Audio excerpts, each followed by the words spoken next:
Psikologi sastra. Teori psikologi sastra bersifat interdisipliner karena dibangun dari dua disiplin ilmu, yaitu psikologi atau ilmu jiwa dan sastra. Jika dilihat secara terpisah, maka antara psikologi dan sastra jelas berbeda.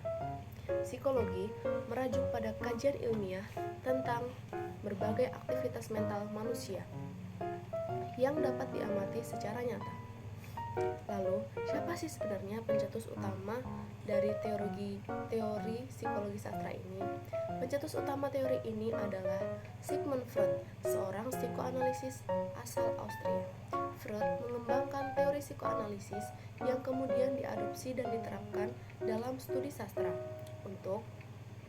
untuk menganalisis karakter, motif, dan tema dalam karya sastra.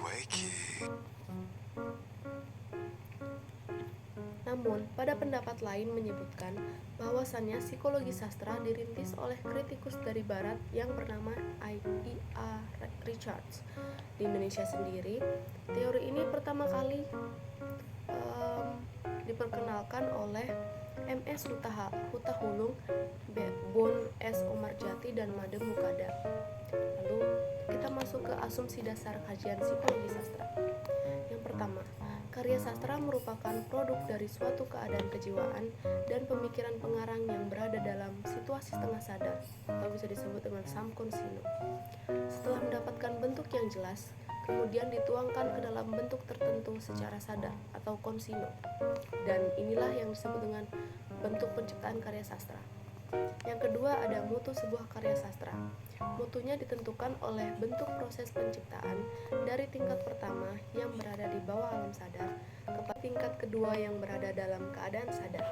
Ketiga, di samping membahas proses penciptaan dan kedalaman segi perwatakan tokoh, perlu pula mendapat perhatian dan penelitian, yaitu aspek makna, pemikiran, dan falsafah yang terlihat di dalam karya sastra. Keempat, karya yang bermutu. Menurut pendekatan psikologis adalah karya sastra yang mampu menyajikan simbol-simbol, wawasan, perlambangan yang bersifat universal dan mempunyai kaitan dengan mitologi, kepercayaan, tradisi, moral, budaya, dan lain-lain.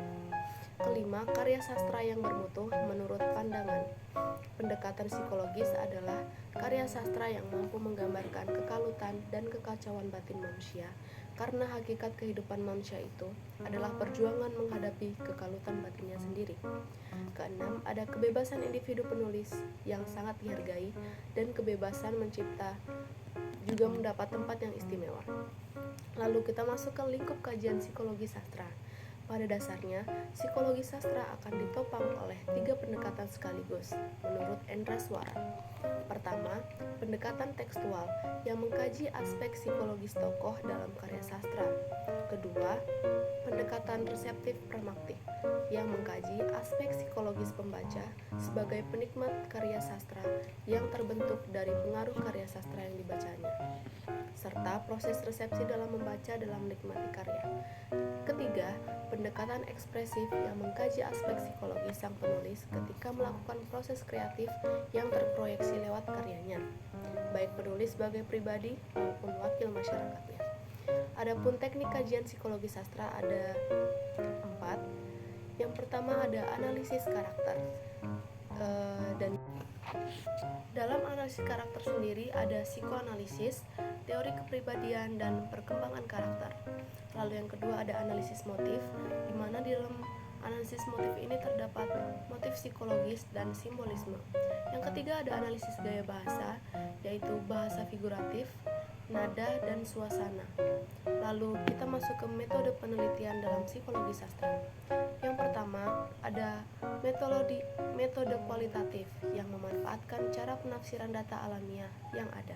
Yang kedua ada metode kuantitatif, di mana dari metode ini terdapat survei dan analisis konten.